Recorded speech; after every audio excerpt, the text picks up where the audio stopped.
Hello बच्चों, आशा करता हूं आप सब लोग बहुत बढ़िया होंगे और मन लगा के पढ़ाई कर रहे होंगे। तंत्रिका तंत्र के पार्ट 4 में बच्चों आप सब लोगों का बहुत बहुत स्वागत है। तो जैसा आपको याद होगा बच्चों, लास्ट लेक्चर में हम लोग मस्तिष्क की बात कर रहे थे और हम किसकी बात कर रहे थे बच्चों? प्रमस्तिष्क की। ठीक है, हम किसकी बात कर रहे थे? प्रमस्तिष्क के। और हमने प्रमस्तिष्क के बारे में बच्चों 2 लक्षण देखे थे। क्या देखा था हमने देखा था प्रमस्तिष्क जो है वो मस्तिष्क का सबसे बड़ा प्लस सबसे विकसित भाग है ना भाई? मस्तिष्क का सबसे बड़ा और सबसे विकसित भाग कौन सा था? प्रमस्तिष्क। और हमने देखा था इसमें ऐसे गड्ढे थे, बिल्कुल उबड़ खाबड़ संरचनाएं, गायरी व सल्काएं उपस्थित थे जो इनका क्षेत्रफल बढ़ा रहे थे ताकि अधिक से अधिक इनमें न्यूरॉन्स समा सके।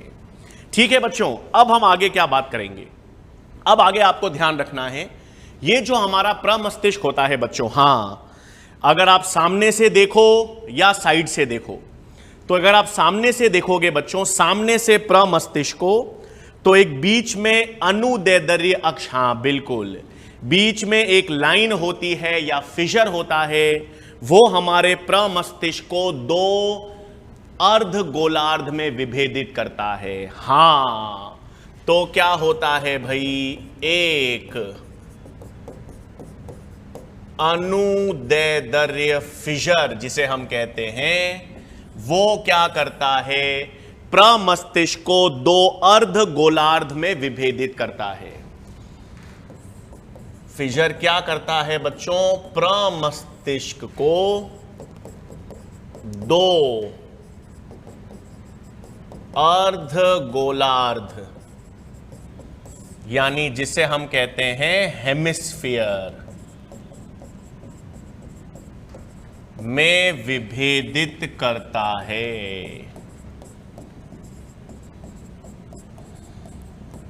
है ना भाई? तो आपके पास एक अनुदैर्ध्य फिशर है, एक अनुदैर्ध्य फिशर जो है वो प्रमस्तिष्क को 2 एक समान अर्ध गोलार्ध में विभेदित करेगा, जिसे हम कहते हैं लेफ्ट सेरिब्रल हेमिस्फीयर और राइट सेरिब्रल हेमिस्फीयर। एक दायां प्रमस्तिष्क अर्ध गोलार्ध होगा, एक बायां प्रमस्तिष्क अर्ध गोलार्ध होगा। ठीक है, कैसे? एक सेकेंड। हाँ, अगर बिल्कुल भाई, ये आपके पास, हाँ, ये एक अर्ध गोलार्ध बिल्कुल है ना भाई? ये क्या हो गया? दायां प्रमस्तिष्क अर्ध गोलार्ध, जिसको हम क्या कह सकते हैं भाई? Right cerebral hemisphere. और ये क्या हो गया? ठीक, इसको सिंपल मैं लिख देता हूं, लेफ्ट सेरिब्रल हेमिस्फीयर। ठीक है, तो प्रमस्तिष्क जो है, प्रमस्तिष्क को एक लॉन्गिट्यूडनल फिशर ने 2 अर्ध गोलार्ध में विभेदित कर दिया, दायां अर्ध गोलार्ध, बायां अर्ध गोलार्ध। अब बच्चों इन दोनों के मध्य, हाँ, ये दोनों, ये जो 2 अर्ध गोलार्ध हैं, इन दोनों अर्ध गोलार्ध को जोड़े रखने में, हाँ, ये दोनों अर्ध गोलार्ध को जोड़ने में एक संरचना काम करती है जिसे कहते हैं कॉर्पस कैलोसम। ठीक है, क्या हुआ भाई? एक लॉन्गिट्यूडनल अनुदैर्ध्य फिशर ने प्रमस्तिष्क को 2 भागों में विभेदित कर दिया, दायां भाग और बायां भाग।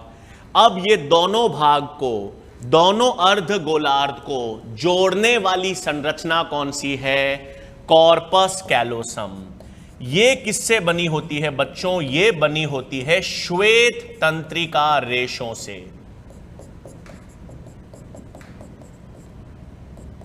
ठीक है, अब ये श्वेत क्यों है भाई? श्वेत का मतलब इसमें माइलिन युक्त या माइलिनेटेड एक्सॉन्स होते हैं। हां भाई, अभी मैं आपको बताऊंगा एक धूसर द्रव्य और, हां बच्चों, हम धूसर द्रव्य और श्वेत द्रव्य की बात करेंगे। बिल्कुल, धूसर द्रव्य यानी ग्रे मैटर, श्वेत द्रव्य यानी व्हाइट मैटर। अभी हम बात करेंगे उसकी। उससे पहले भाई, ये दोनों जो प्रमस्तिष्क अर्ध गोलार्ध हैं, इन दोनों अर्ध गोलार्ध को एक दूसरे से जोड़ने में जो संरचना काम करती है वो है कॉर्पस कैलोसम। और ये किससे बनी हुई है? माइलिनेटेड एक्सॉन्स के समूह से बनी हुई है, श्वेत तंत्रिका रेशे से निर्मित है। करती क्या है सुनो। आपको इतना तो पता होगा बच्चों कि जो राइट हैंडेड व्यक्ति होते हैं, जो दाएं हाथ से लिखते हैं, दाएं हाथ से काम करते हैं, उनका लेफ्ट हेमिस्फीयर ज्यादा काम करता है। और जो लेफ्ट हैंडेड होते हैं, लेफ्ट हैंडेड में राइट हैंडेड हेमिस्फीयर काम करता है। हां, यह आपने सुना होगा। तो क्या होता है सुनो, जब अगर मैं राइट हैंड से कुछ टाइप कर रहा हूं या राइट हैंड से कोई काम कर रहा हूं, तो दाएं हाथ से सूचना जो है वो बाएं मस्तिष्क या प्रमस्तिष्क में पहुंचेगी, बाएं गोलार्ध में। अब वो सूचना बाएं से वापस दाएं में भी जाएगी। ऐसा नहीं है कि केवल बायां भाग ही काम करेगा, दायां भी तो करेगा। दोनों एक जैसे ही तो भाग हैं। तो बाएं भाग से सूचना को दाएं भाग में भेजना, या पहली बार अगर सूचना दाएं भाग में आई तो उसे बाएं भाग में भेजना, यह सूचना का प्रसारण कौन करता है? यह कॉर्पस कैलोसम करेगा।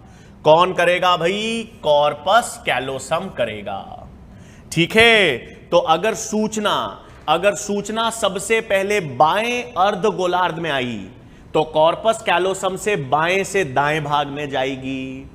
अगर सूचना पहले दाएं वाले प्रमस्तिष्क में आई तो वो कॉर्पस कैलोसम से होते हुए बाएं भाग में जाएगी। तो दोनों भागों को, दोनों प्रमस्तिष्क अर्ध गोलार्ध को जोड़ने का काम कौन करता है? Corpus callosum. और कॉर्पस कैलोसम केवल मानव, केवल स्तनधारियों के मस्तिष्क में होगा। याद रखना, यह संरचना केवल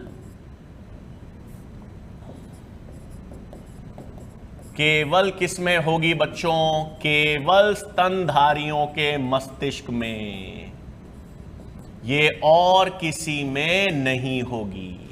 तो कॉर्पस कैलोसम किसको जोड़ती है? दोनों बाएं और दाएं प्रमस्तिष्क अर्ध गोलार्ध को। तो यहां पर लिख देते हैं भाई,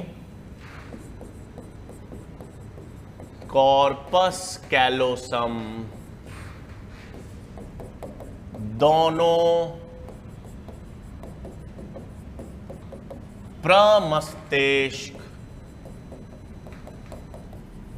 अर्ध गोलार्ध को जोड़ती है।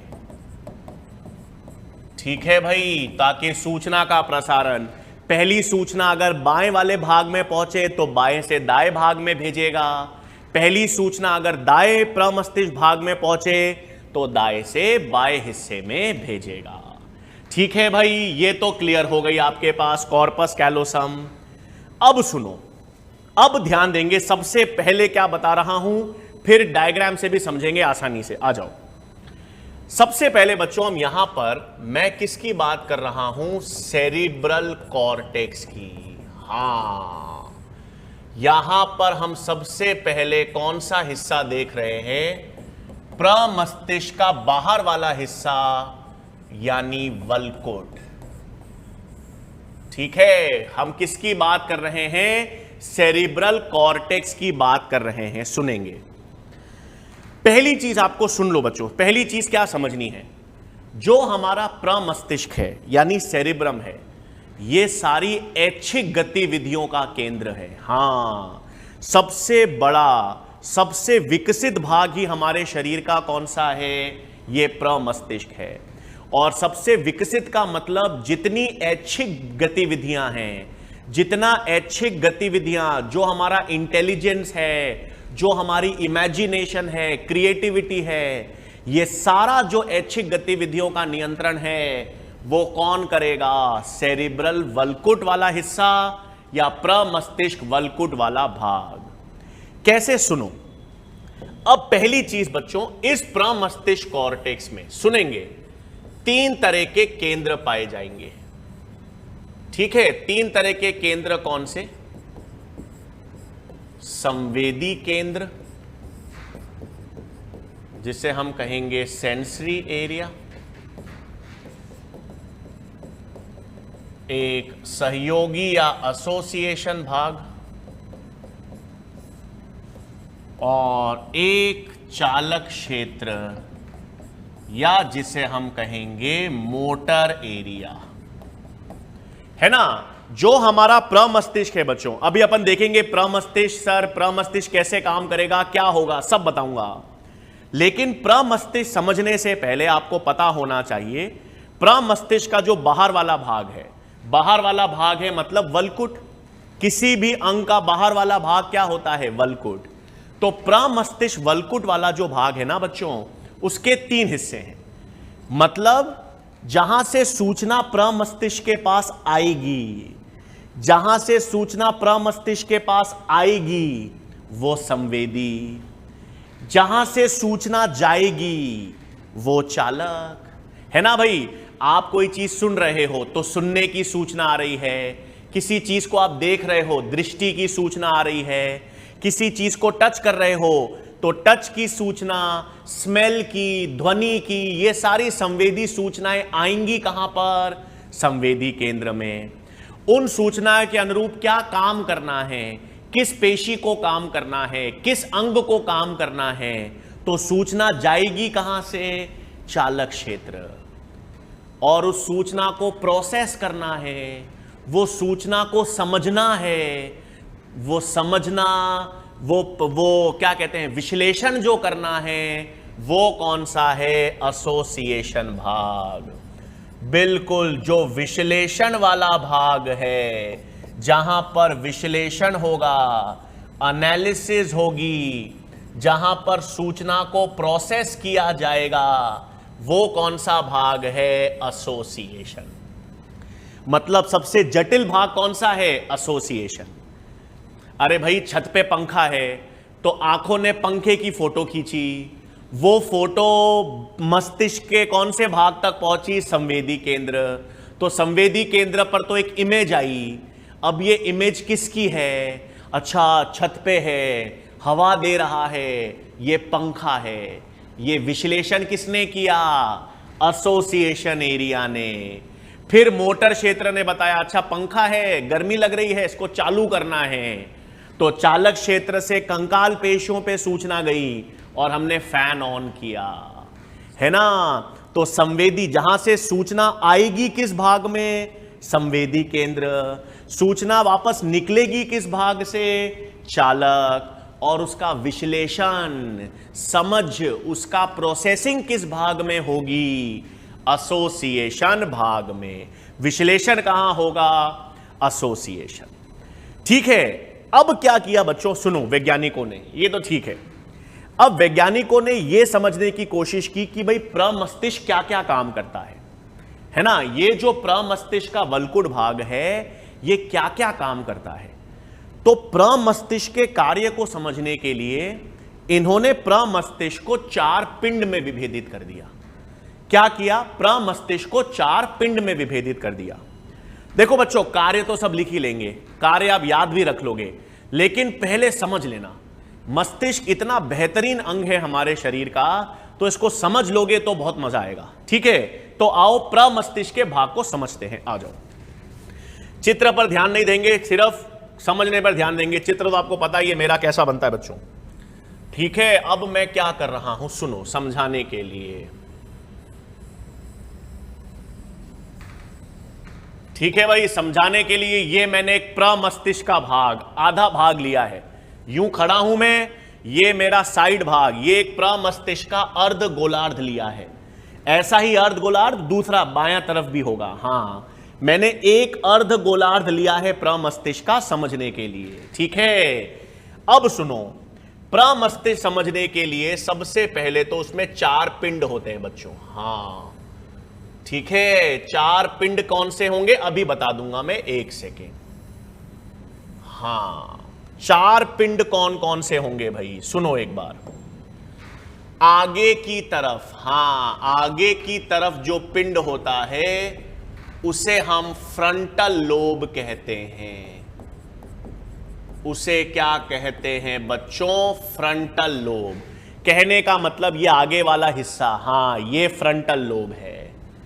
फिर ये साइड वाला, ये जो है इसे कहते हैं पैराइटल लोब।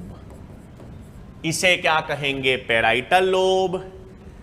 ये वाला भाग नीचे कान की तरफ वाला भाग, ये टेम्पोरल लोब। और ये नीचे और पीछे वाला भाग ऑक्सीपिटल लोब। 1 मिनट बच्चों में रंग भरने वाला, ओए तेरी, सॉरी सॉरी सॉरी।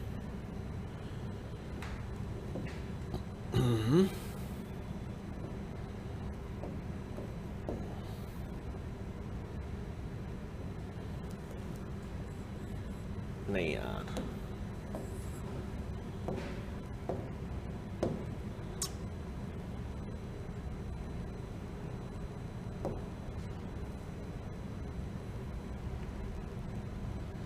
ये क्या हो गया, 1 मिनट बच्चों। खैर छोड़ो, वो नहीं हो पा रहा। ठीक है, क्या किया है बच्चों, मैंने जो हमारा प्रमस्तिष्क है और प्रमस्तिष्क का जो वल्कुट भाग है उसको अपन ने 4 हिस्सों में डिवाइड किया है। आगे वाला फ्रंटल लोब है, आगे वाला ये फ्रंटल लोब है, साइड वाला ये पैराइटल लोब है, पैराइटल लोब के नीचे, हां कान के पास वाला ये टेम्पोरल लोब है, और पीछे की तरफ ऑक्सीपिटल पिंड है। ठीक है, अब सुनो क्या है, सुनो एक और चीज, यहां पर मध्य मस्तिष्क होगा, हां मध्य मस्तिष्क होगा, यहां पर पोन्स, ये सेरिबेलम अनुमस्तिष्क होगा, और यहां पे मेरू रज्जु स्पाइनल कॉर्ड। हां ठीक है ना, यहां पर पोन्स, यहां पर मेड्यूला, ये मेरू रज्जु है। ठीक है, अब सुनो क्या समझा रहा हूं। पहले सिर्फ समझने पे ध्यान देंगे, फंक्शंस में लिखा दूंगा सबके, क्योंकि प्रमस्तिष्क को अपन ने 4 अलग अलग भागों में क्यों बांटा है बच्चों। प्रमस्तिष्क को 4 अलग अलग भागों में इसलिए बांटा है ताकि इनके कार्य समझ सकें, ताकि अपन क्या समझ सकें भाई, इनके कार्य समझ सकें। अब सुनो, सबसे पहले तो एक एक करके समझाता हूं चीजें। मान लो आपकी आंखें किसी भी चीज को देख रही हैं, आप मुझे देख रहे हो, या मैं कैमरे को देख रहा हूं, या आप ट्यूबलाइट को देख रहे हो, आप पंखे को देख रहे हो, अपने रूम को देख रहे हो, कोई भी आप चीज देख रहे हो, तो देखने की जो सूचना है वो नेत्रों से, बिल्कुल कोई भी संवेदी सूचना जो है वो इस ऑक्सीपिटल पिंड में आएगी।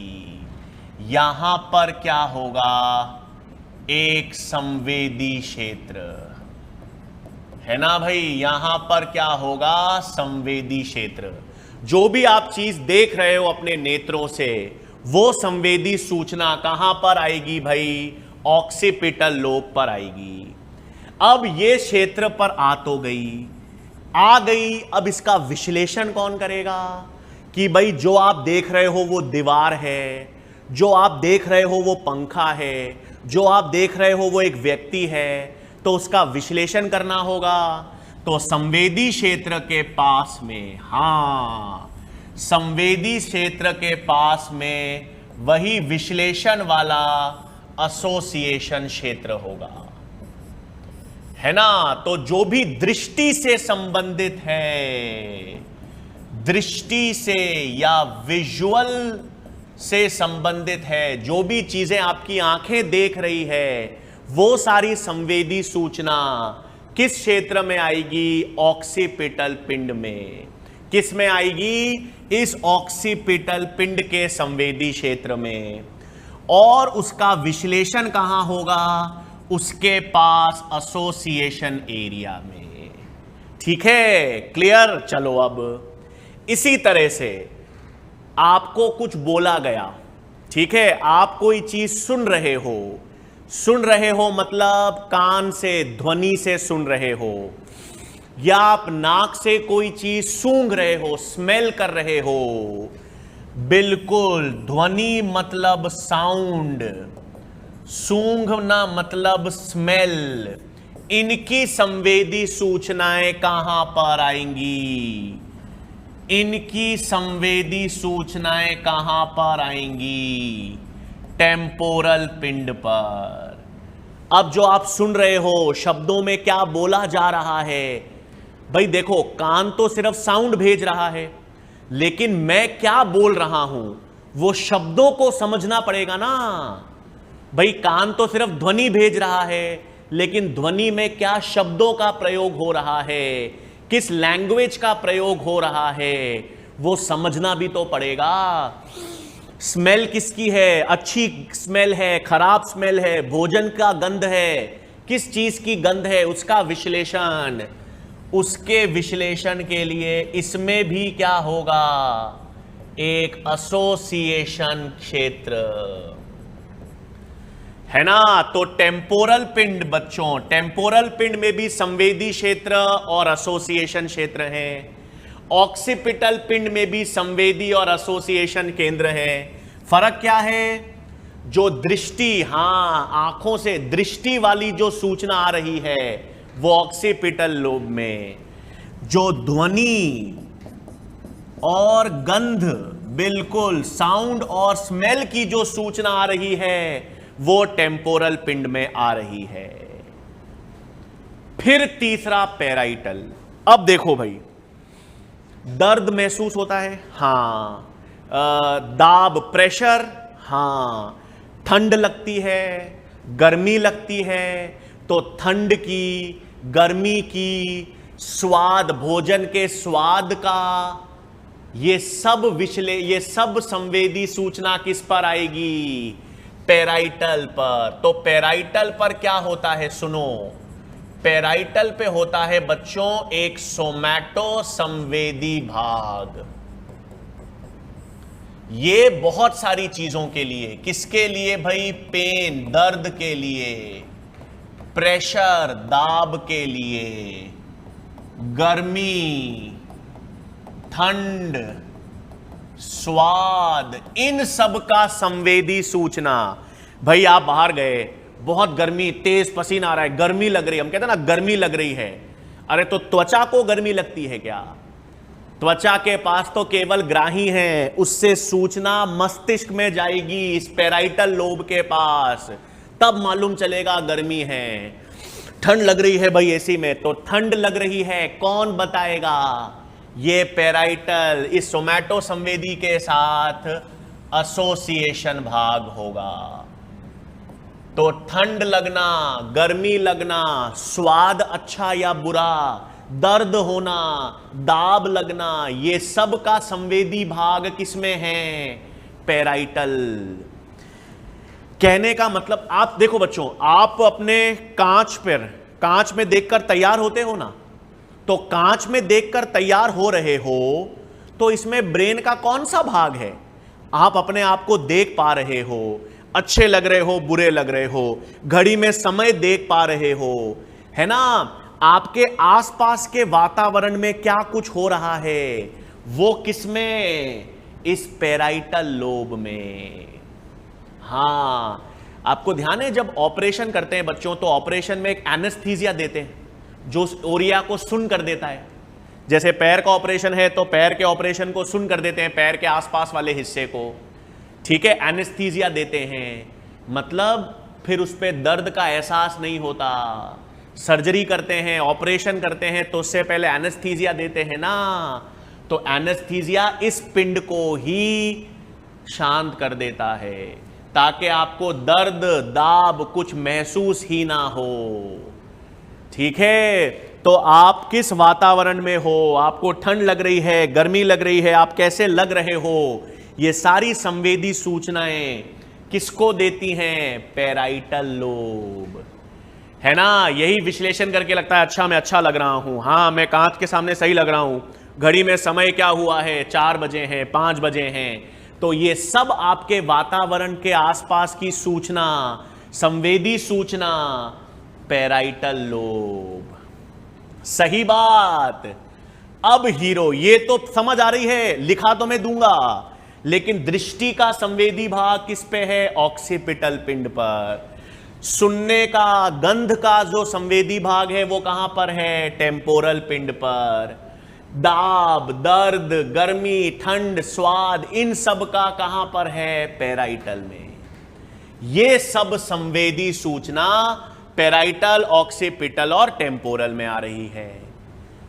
फ्रंटल में क्या है? सुनो, फ्रंटल में सबसे पहला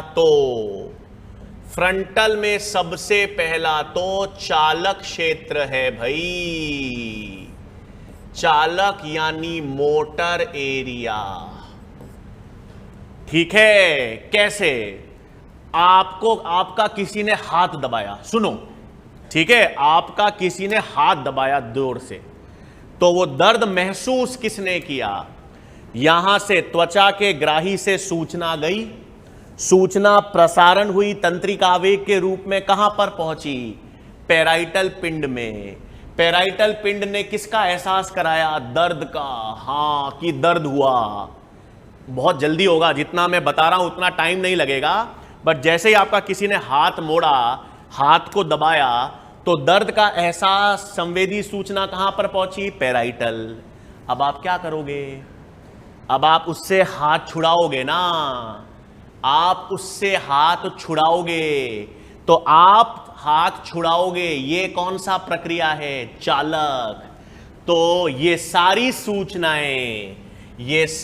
सूचनाएं जाएंगी किसके पास? फ्रंटल लोब के चालक पथ के पास जाएंगी।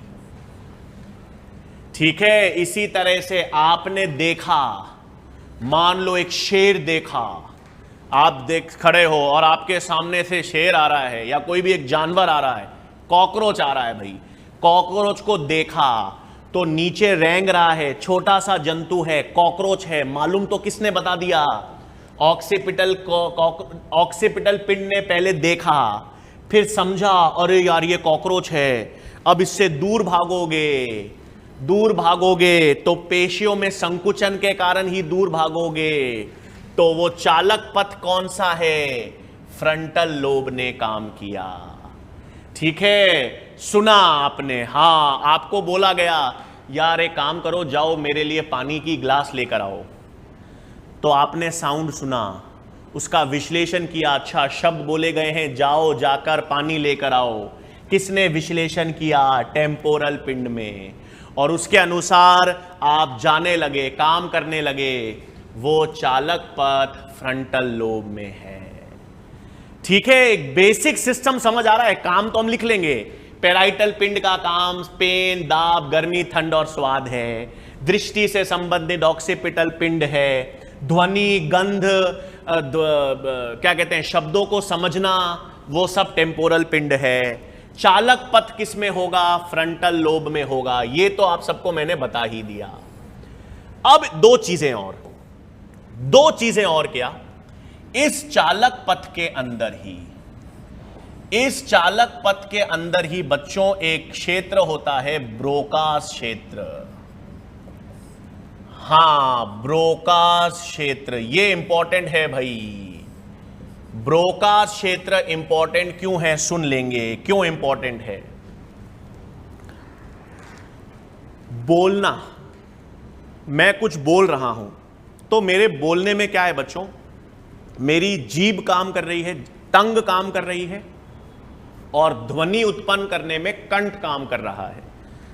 तो ध्वनि उत्पन्न करने में कंठ काम कर रहा है, लेकिन ध्वनि को वाणी में, ध्वनि तो मतलब साउंड, लेकिन वाणी, शब्द, स्पीच, वो ध्वनि या ध्वनि को वाणी में, शब्दों में कौन बदल रहा है? ये ब्रोकाज एरिया। ये ब्रोकाज एरिया किसके लिए रिस्पॉन्सिबल है?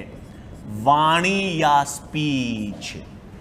भाई ध्वनि तो कंठ उत्पन्न कर रहा है, लेकिन उस ध्वनि को शब्दों में जीभ और ब्रोकाज एरिया मिलकर काम कर रहे हैं। एक क्वेश्चन आ रखा है नीट में कि अगर ब्रोकाज एरिया डैमेज हो जाए तो क्या होता है? अगर ये ब्रोकाज एरिया डैमेज हो जाए तो आदमी ध्वनि तो उत्पन्न कर पाएगा लेकिन शब्द नहीं निकाल पाएगा।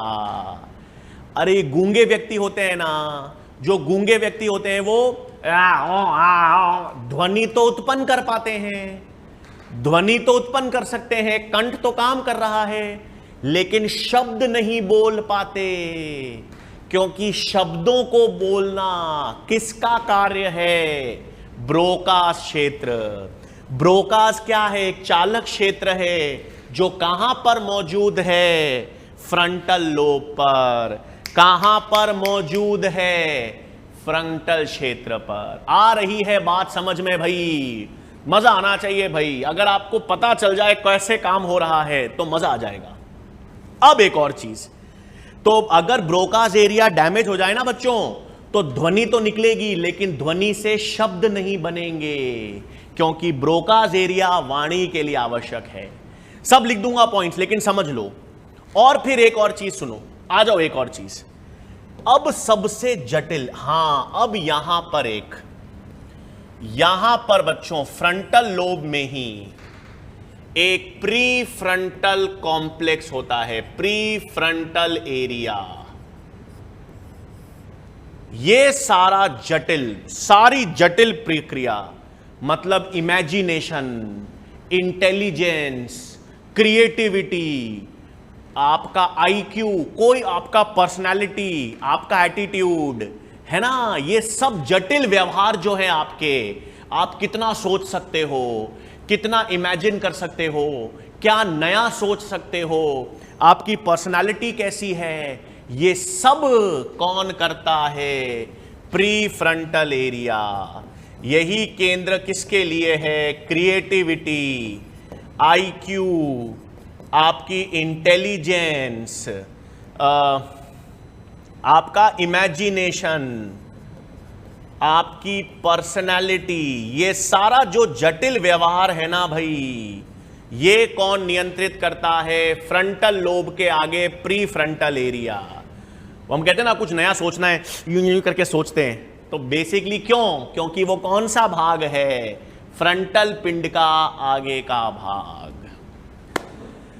आई बात समझ में आपको? देखो भाई, अपन ने एक कार्य तो देखो, फंक्शन तो बहुत आसान है, सीधे फंक्शन आते हैं एग्जाम में, प्रॉब्लम तो नहीं आती नीट में। सीधे मानव के मस्तिष्क का आपको प्रश्न पूछेंगे, कार्य पूछेंगे जो आप कर लोगे। लेकिन एक बेसिक आइडिया आपको पता होना चाहिए कि कौन सा भाग कैसे काम कर रहा है। तो एक चीज तो आपको मालूम होगा, जहां जहां पर संवेदी क्षेत्र होंगे ना भाई, पैराइटल पिंड पर संवेदी क्षेत्र हैं, ऑक्सीपिटल संवेदी क्षेत्र हैं, टेम्पोरल पर संवेदी क्षेत्र हैं। संवेदी क्षेत्र के पास हमेशा एक एसोसिएशन क्षेत्र होगा, क्योंकि जो सूचना आ रही है उसका विश्लेषण करना पड़ेगा। तो जो सूचना आ रही है संवेदी क्षेत्रों पर, उसका विश्लेषण कौन करेगा? एसोसिएशन क्षेत्र। और विश्लेषण करने के बाद उससे क्या करना है? हाथ छुड़ाना है, भागना है, कहीं जाना है, कुछ उठाना है, कुछ छोड़ना है, जो भी चालक पथ, कुछ बोलना है, ये सब चालक क्षेत्र मोटर एरिया फ्रंटल लोब में मिलेगा। और सबसे जटिल व्यवहार जो अपना क्रिएटिविटी, ये सब कौन करेगा? फ्रंटल लोब में एक प्री फ्रंटल एरिया। क्लियर है बच्चों? आई होप लिख लेंगे इसको, बट आई होप आपको आज प्रमस्तिष्क का कुछ सिस्टम समझ आया होगा। ठीक है, लिख तो लेते हैं, आ जाओ। तो अपन क्या कर रहे हैं? प्रमस्तिष्क के पिंड।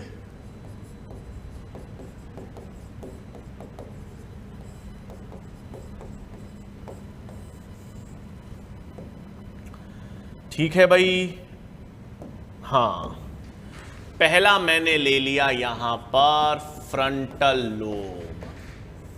ठीक है, फ्रंटल लोब पर पहला भाग मैंने ले लिया प्री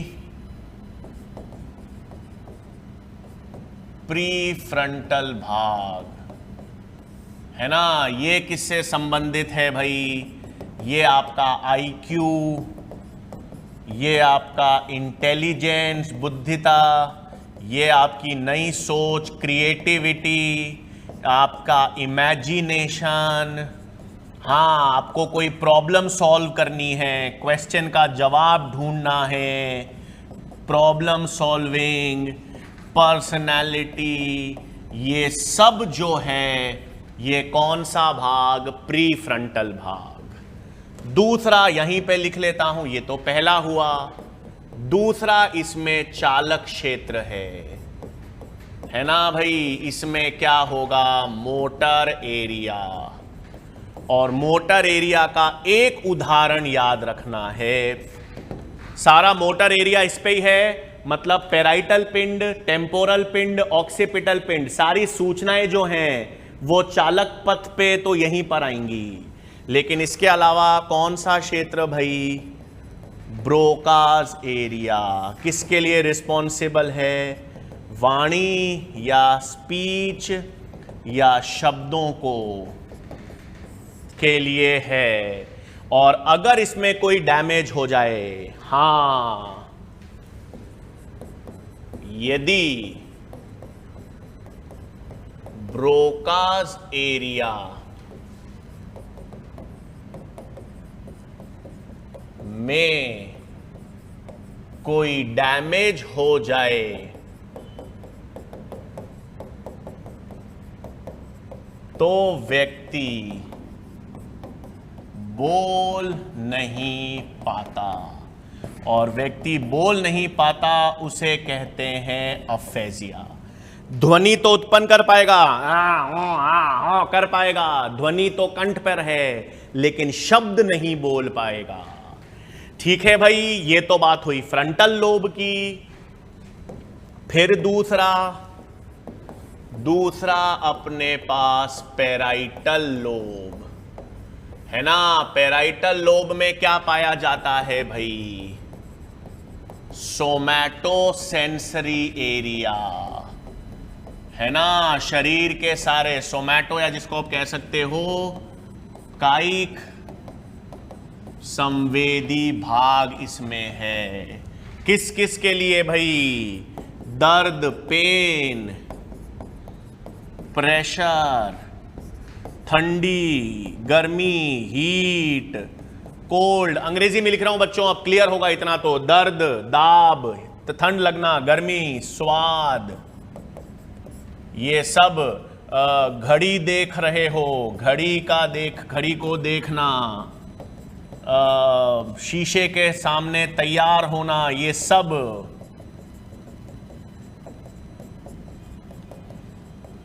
है ना। वातावरण में आप कहां पर हो, किधर हो। मोबाइल में जीपीएस होता है ना, जो बताता है आप इस समय कहां पर हो। हां, ये आपके मस्तिष्क का जीपीएस यही है, पेराइटल लोब है। ठीक है, तो पेन, प्रेशर, ये सब।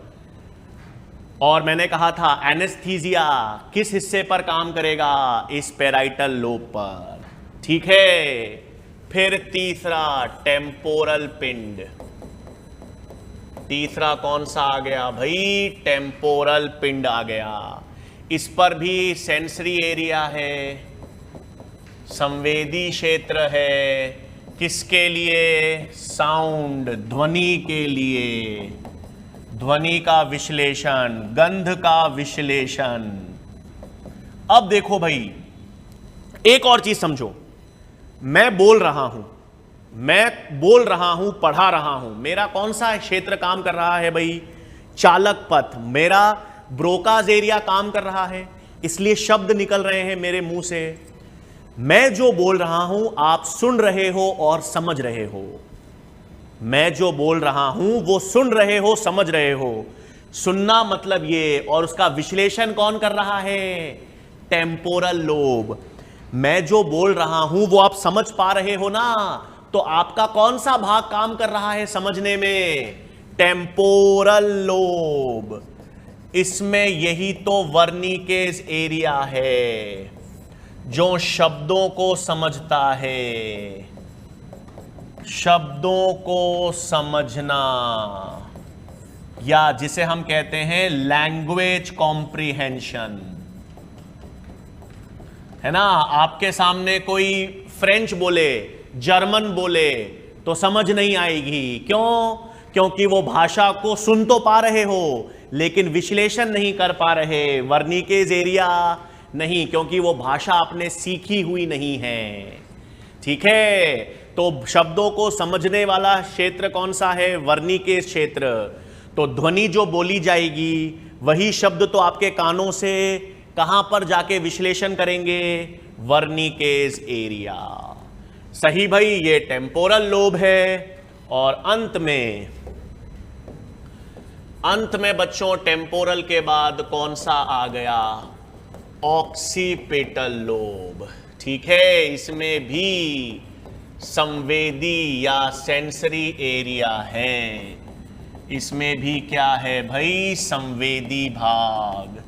किसके लिए? विजन यानी दृष्टि, जिसे हम क्या कहते हैं? Visual cortex area. क्या कहते हैं भाई? Visual cortex area. ठीक है बच्चों, तो मैंने क्या बताया भाई? आज अपन ने अभी प्रमस्तिष्क को समझा है। सारा आपका ऐच्छिक सबसे विकसित भाग ये है। सुनना, समझना, बोलना, व्यक्तित्व, पर्सनालिटी, इंटेलिजेंस, दर्द महसूस करना, दाब महसूस करना, ठंड महसूस करना, गर्मी महसूस करना, क्या बोला जाए वो समझना, खुद बोलना, ये सब का विश्लेषण, सब का संवेदी सूचना, विश्लेषण और चालक पद सब प्रमस्तिष्क का हिस्सा है, सब प्रमस्तिष्क का कार्य है। ठीक है भाई, ये तो अपन ने बात कर ली बच्चों प्रमस्तिष्क की। अब प्रमस्तिष्क के बाद सुनो, प्रमस्तिष्क के बाद मस्तिष्क का दूसरा भाग अपन, अच्छा नहीं, अभी एक सेकेंड। हां, अब मैंने आपसे क्या कहा था बच्चों? अपन ने प्रमस्तिष्क की बात तो की है, ठीक है। प्रमस्तिष्क का बाहर वाला यानी वल्कुट भाग देखा है। अब प्रमस्तिष्क का अंदर वाला भाग, हां, मतलब अब क्या है भाई? प्रमस्तिष्क के भीतरी भाग में, हां, है ना। मतलब प्रमस्तिष्क का जो ये कॉर्टेक्स वल्कुट हिस्सा है उसको हटा दो। मान लो ये पूरा जो वल्कुट हिस्सा है ना बच्चों, parietal lobe, frontal lobe, temporal lobe, occipital lobe, मान लो ये चमड़ी है पूरी, इस चमड़ी को हटा दो तो अंदर वाला भाग आएगा प्रमस्तिष्क का। हां, वो प्रमस्तिष्क का भीतरी भाग पढ़ेंगे जिसे हम कहते हैं लिम्बिक सिस्टम। जिसे क्या है भाई? लिम्बिक सिस्टम कहते हैं, या बच्चों इसे हम इमोशनल ब्रेन कहते हैं। देखो भाई, नीट में तो सीधे कार्य पर आता है सवाल, कार्य तो आप वैसे ही पढ़ लोगे, लेकिन एक समझाने में जो मजा है ना बच्चों, एक मस्तिष्क को समझने में जो मजा है वो बहुत अच्छा है। तो वो समझने वाला सिस्टम ध्यान देंगे अभी।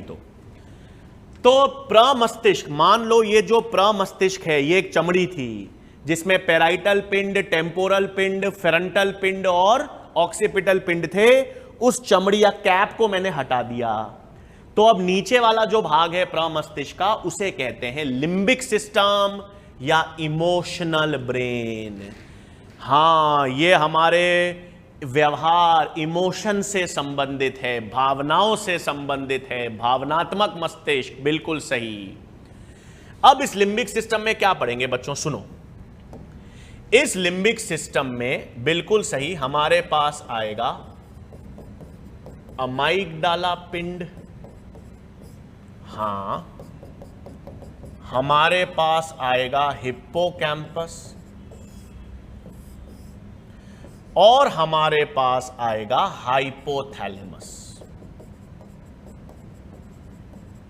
हाँ सर, ये हाइपोथैलेमस तो आपने डायनसेफेलॉन में लिखा था सर। हाँ बच्चों, डायनसेफेलॉन का भाग हाइपोथैलेमस जो है वो डायनसेफेलॉन का भाग है और वो लिम्बिक तंत्र में भी सम्मिलित होगा। ये लिम्बिक सिस्टम और डायनसेफेलॉन जुड़े हुए हैं एक दूसरे से, इसीलिए हाइपोथैलेमस डायनसेफेलॉन का भी भाग है और लिम्बिक तंत्र का भी भाग है, दोनों को जोड़ रहा है। हां सुनो, ठीक है, अब सुनेंगे पहले एक एक करके। ये जो अमाइगडाला पिंड है, सुन लेंगे, ये जो अमाइगडाला पिंड है बच्चों, ये आपका भावनाओं, इमोशनल बिहेवियर, बिल्कुल कोई कुछ करता है तो आपको कब क्या ना, काफी बार हमको बहुत तेज गुस्सा आता है, जो आपकी आक्रामक बिहेवियर है, अग्रेसिव बिहेवियर जो है ना, वो अमाइगडाला पिंड है। ठीक है, गुस्सा आना, झगड़ा करना, हां ये कौन नियंत्रित करता है? ये अमाइगडाला पिंड। डर लगता है, हां डर लगता है, या किसी चीज को या किसी चीज को देखकर या सुनकर घबराहट होती है तो वो एंजाइटी, डर, क्या कहते हैं, बेइंतहा मोहब्बत जिसे अपन कहते हैं, लगाव, प्यार, जलन, गुस्सा आना, घृणा, ये सारा जो इमोशंस हैं वो ये अमाइगडाला पिंड नियंत्रित करता है भाई, है ना। मैंने आपको समझाया था कि हमारी जो सारा इमोशंस या बिहेवियर है ना, वो हॉर्मोन्स और न्यूरोट्रांसमीटर्स ही नियंत्रित करते हैं। हां, तो वो हॉर्मोन्स और न्यूरोट्रांसमीटर से जो सिग्नल है, वो सूचना का सिग्नल किसके पास जाएगा? वो अमाइगडाला पिंड के पास। हॉर्मोन्स के कारण या न्यूरोट्रांसमीटर्स के कारण जो चेंज हो रहा है, जो परिवर्तन आ रहा है, उसका सिग्नल किसके पास जाएगा? अमाइगडाला पिंड। तो आपको नफरत, जिसे मैंने कहा घृणा है, गुस्सा है, लगाव है, डर है, ये सारा व्यवहार कौन नियंत्रित करता है? अमाइगडाला पिंड करता है। ठीक है, फिर ये दूसरा हिप्पोकैम्पस, ये बेहद जरूरी है आप लोगों के लिए, क्योंकि बच्चों नई मेमोरी, हां देखो बच्चों, एक तो होती है शॉर्ट टर्म मेमोरी और एक होती है लॉन्ग टर्म मेमोरी, है ना। काफी बार ध्यान है आपको, ऐसा होता है कि आपसे कोई चीज पूछी जाती है या एग्जाम में कोई सवाल आता है, और जब कोई एग्जाम में सवाल आता है या आपसे कोई पूछा जाता है तो उस समय आपको याद नहीं आता। आज आप सोच रहे हो कि हाँ यार मुझे आता है, हाँ मुझे आ रहा है, लेकिन नहीं आता याद। फिर जब आप किताब खोलते हो या कोई बताता है तभी आता है ना।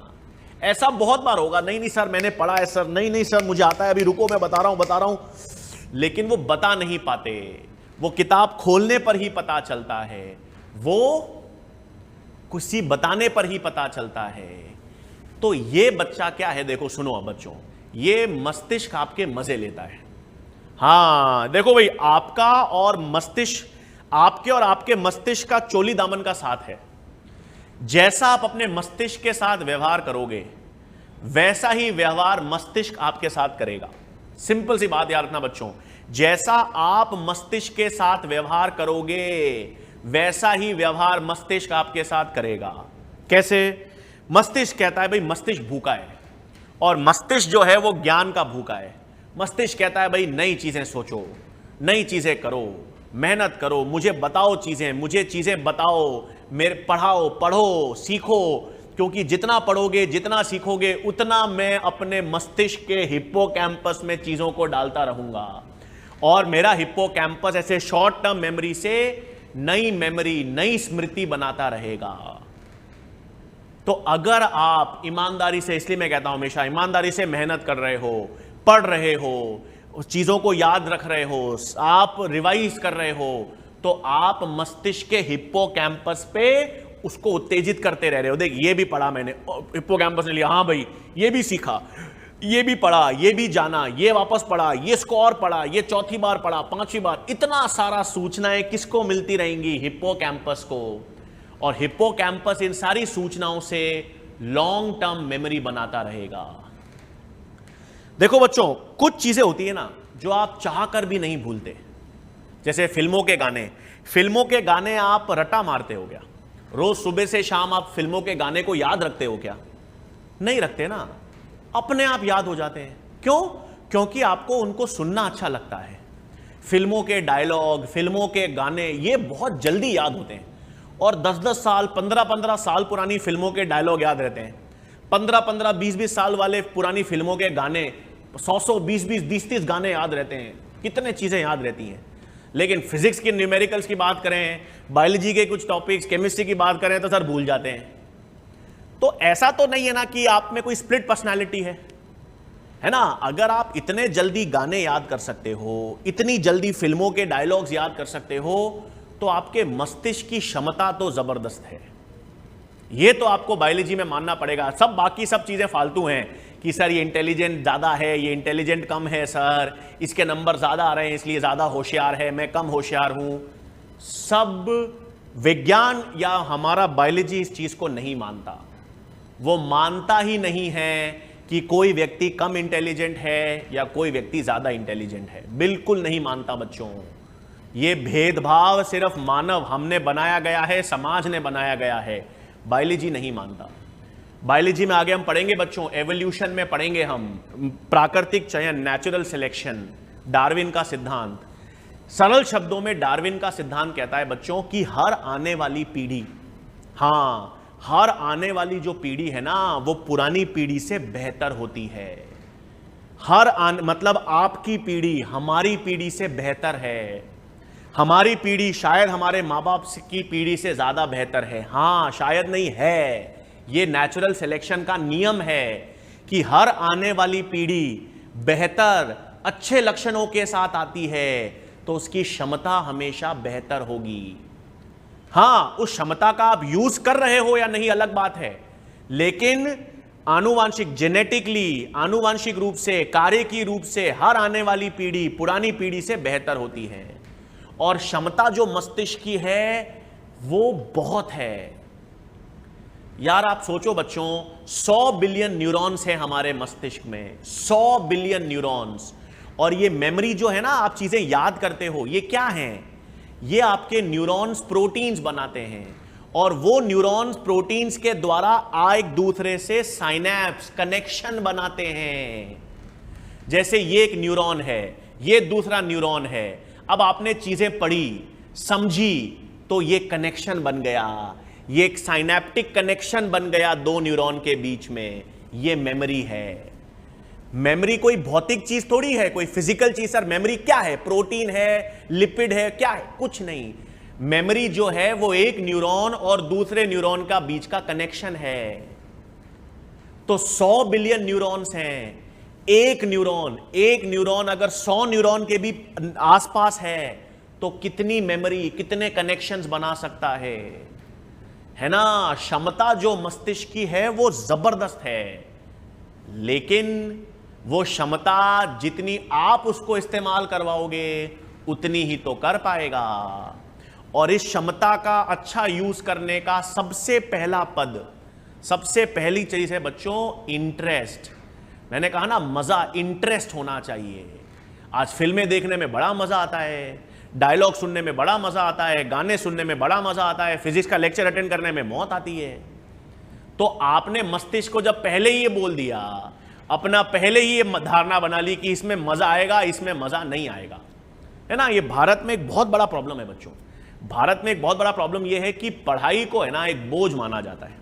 हाँ, हम क्या सोचते हैं सर, मतलब स्कूलों में भी और हर जगह हम क्या सोचते हैं, होमवर्क करना मतलब मैं काम करूंगा, मैं भी पढ़ाई कर लूंगा, फिर पढ़ाई करने के बाद मजे करूंगा। ये एक बेसिक सोच है ना, पढ़ने के बाद मजे करूंगा। इसका मतलब पढ़ाई में वो मजा नहीं है जो आपको बाहर खेलने कूदने में आ रहा है। यही तो चेंज करना है एटीट्यूड। खेलना कूदना जितना पसंद है उतना ही पसंद आपको मेहनत करना या पढ़ाई करना होना चाहिए। बस अगर आप पढ़ाई करने में भी वही मजा ले रहे हो जितना खेल कूद में ले रहे हो, जितना फिल्में देखने में ले रहे हो, तो उससे बेहतर चीज ही नहीं हो सकती आपके लिए। क्योंकि जिस चीज में जब मजा आने लगता है तो फिर समय नहीं देखना पड़ता। जिस चीज में आनंद आने लगता है तो फिर उसमें बार बार ऐसा बोझ वाली फीलिंग या प्रेशर वाली फीलिंग नहीं आती। फिर ये नहीं सोचना कि नंबर कितने आ रहे हैं या कितने नहीं आ रहे, फिर तो मजा आ रहा है तो हम सीखते रहेंगे सीखते रहेंगे और आपके न्यूरॉन्स भी उत्तेजित होते रहेंगे। तो हिप्पोकैम्पस यही करता है भाई, इंटरेस्ट पैदा करता है। अगर आप इंटरेस्ट पैदा करोगे तो आप नई स्मृति, नई मेमोरी बनाओगे।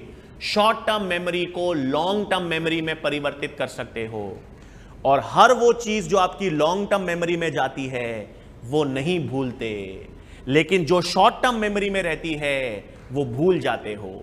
काफी बार मैंने कहा था ना सर याद नहीं आ रहा, याद पढ़ा है लेकिन याद नहीं आ रहा। पढ़ा तो था, शॉर्ट टर्म मेमोरी तो बनी लेकिन वापस याद नहीं आया, क्योंकि short term memory long term memory नहीं बन पाई। गाना आज भी याद है, डायलॉग आज भी याद है 10 साल बाद, क्योंकि वो लॉन्ग टर्म मेमोरी में है, अब नहीं भूलोगे। तो शॉर्ट टर्म मेमोरी से लॉन्ग टर्म मेमोरी में कैसे भेजें सर चीजों को? सबसे पहले मजा, इंटरेस्ट पैदा करो। जितना मजा आएगा, जितना इंटरेस्ट आएगा, उतना आसानी से शॉर्ट टर्म मेमोरी से लॉन्ग टर्म मेमोरी में चीजें याद होंगी। दूसरा, रिवीजन करो, है ना। जो चीज पढ़ाई गई है उसको वापस पढ़ो और पढ़ो। एक चीज को 10 बार अगर आपने पढ़ लिया, वो आपके लॉन्ग टर्म मेमोरी में चली गई, तो अब आप उसको नहीं भूलोगे। और वो काम कौन करेगा भाई? कौन करेगा? हिप्पोकैम्पस। तो यहीं पे लिख दें, अमाइगडाला पिंड क्या करता है? अमाइगडाला पिंड भाई हमारे डर, फियर, डर, घृणा, गुस्सा, वायलेंस जैसे व्यवहार का नियंत्रण करता है। ठीक है। और हिप्पोकैम्पस क्या करेगा भाई? हिप्पोकैम्पस आपकी शॉर्ट टर्म मेमोरी को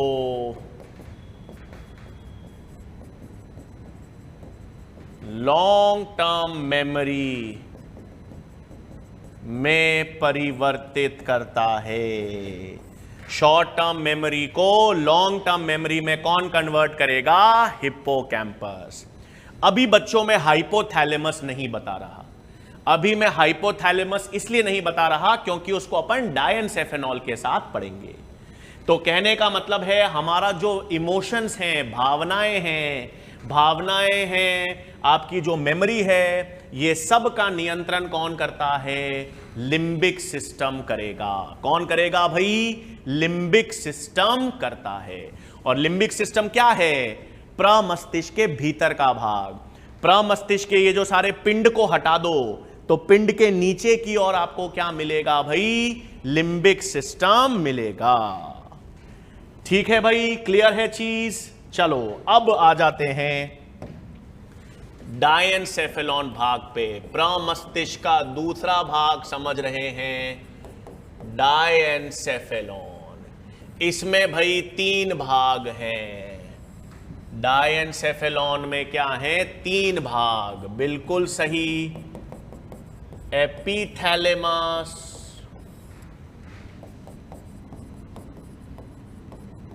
थैलेमस और हाइपोथैलेमस। हाँ, हाइपोथैलेमस को सर यहां पर भी लिखा है, लिम्बिक सिस्टम में भी लिखा है। हाँ, क्योंकि हाइपोथैलेमस डायेनसेफेलॉन और लिम्बिक सिस्टम को जोड़ता है। वो लिम्बिक सिस्टम के भाग में भी शामिल है, डायेनसेफेलॉन के भाग में भी शामिल है, दोनों में शामिल होगा। ठीक है।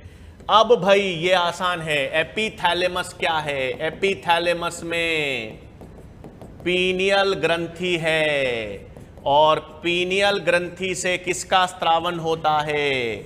मेलेटोनिन। ये पढ़ चुके हैं, याद है? डायेनसेफेलॉन के पृष्ठीय भाग में पीनियल ग्रंथि पढ़ा था। हाँ, ये पीनियल ग्रंथि जो है वो एपिथैलेमस वाले भाग में है, मेलेटोनिन का स्त्रावन करती है। और मेलेटोनिन, हाँ, सोने जागने का चक्र।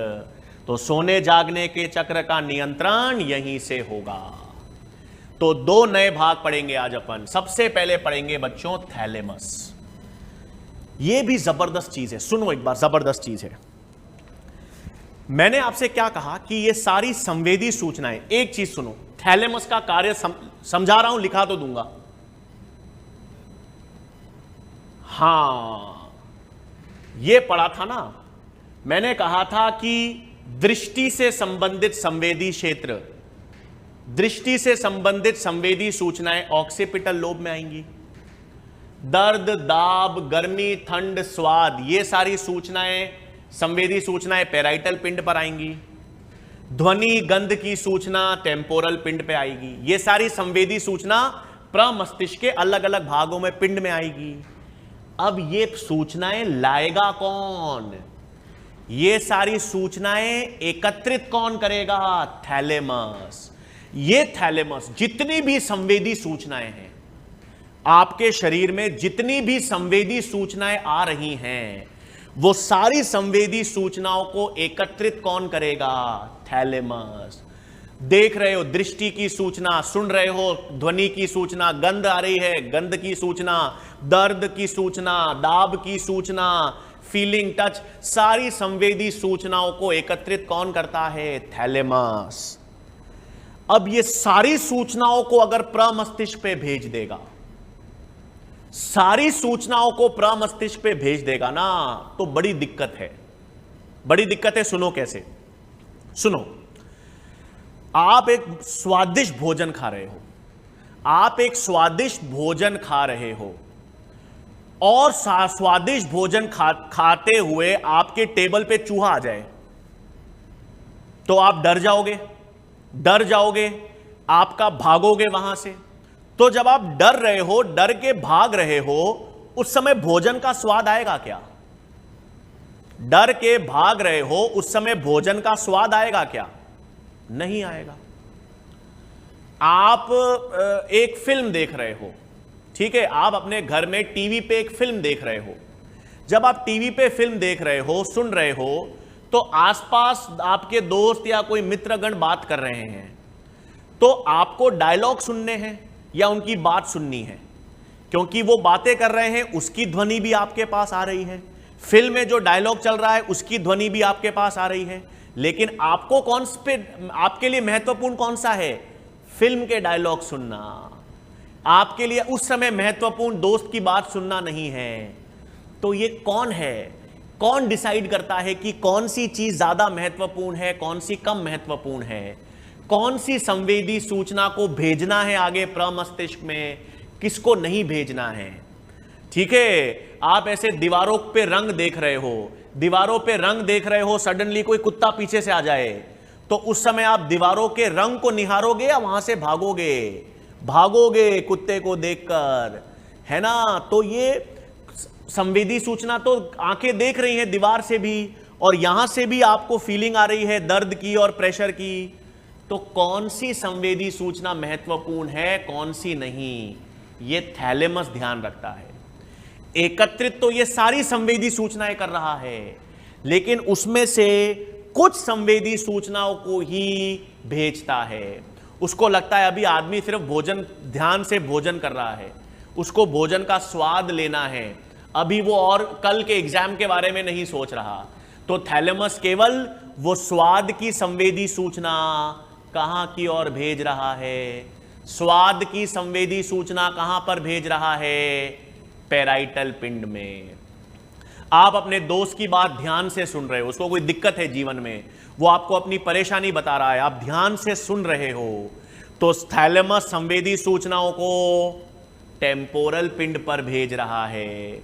आप फिल्म देख रहे हो मंत्र मुग्ध होकर, फिल्म को एंजॉय कर रहे हो, तो दृष्टि और ध्वनि संवेदी सूचनाएं थैलेमस एकत्रित करके ऑक्सीपिटल पिंड और टेम्पोरल पिंड पर भेज रहा है ना भाई? तो यही तो करता है थैलेमस।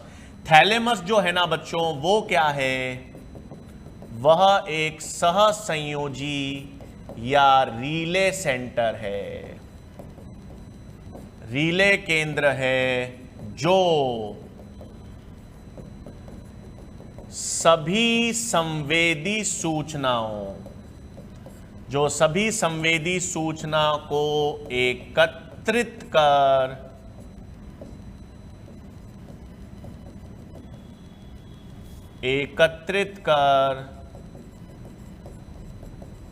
प्रमस्तिष्क की ओर स्थानांतरित करता है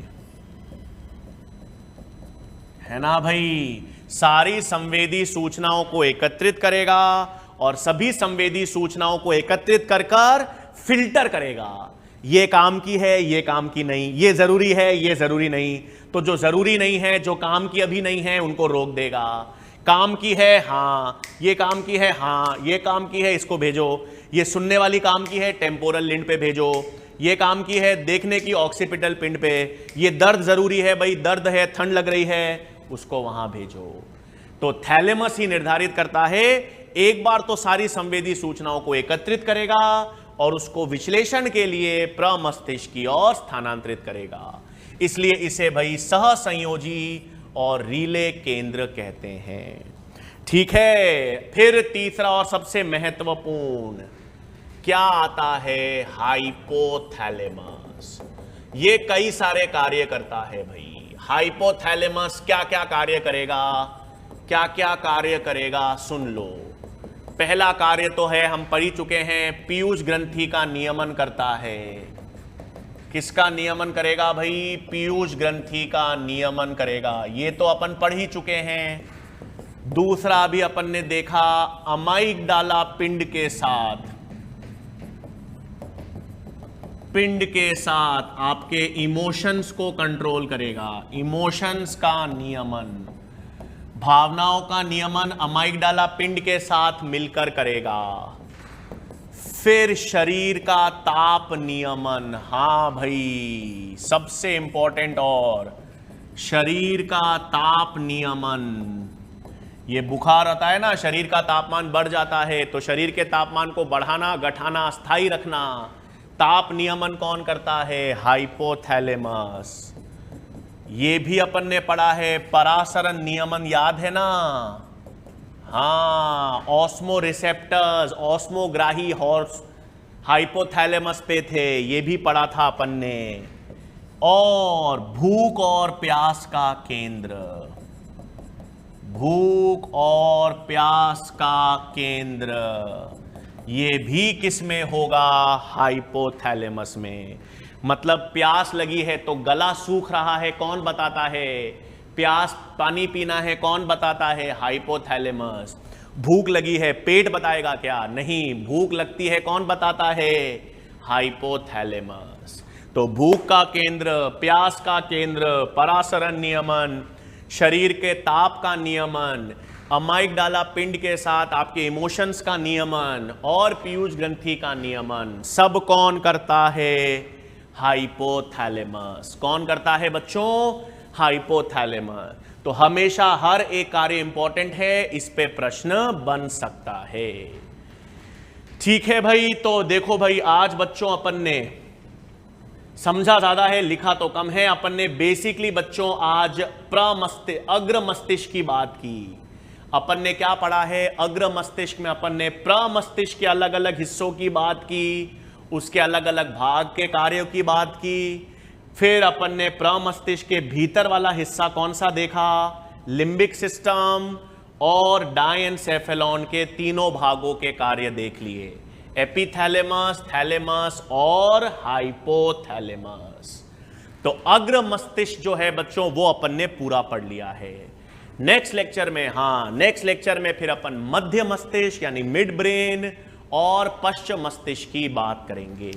ठीक है बच्चों, तो आई होप आज मजा आया होगा, जो बेसिक मस्तिष्क का कार्य समझने में क्लियर चीजें हुई होंगी। ठीक है, इसी तरह पढ़ते रहिए बच्चों, मेहनत करते रहिए। अगले लेक्चर में मुलाकात होगी। Thank you.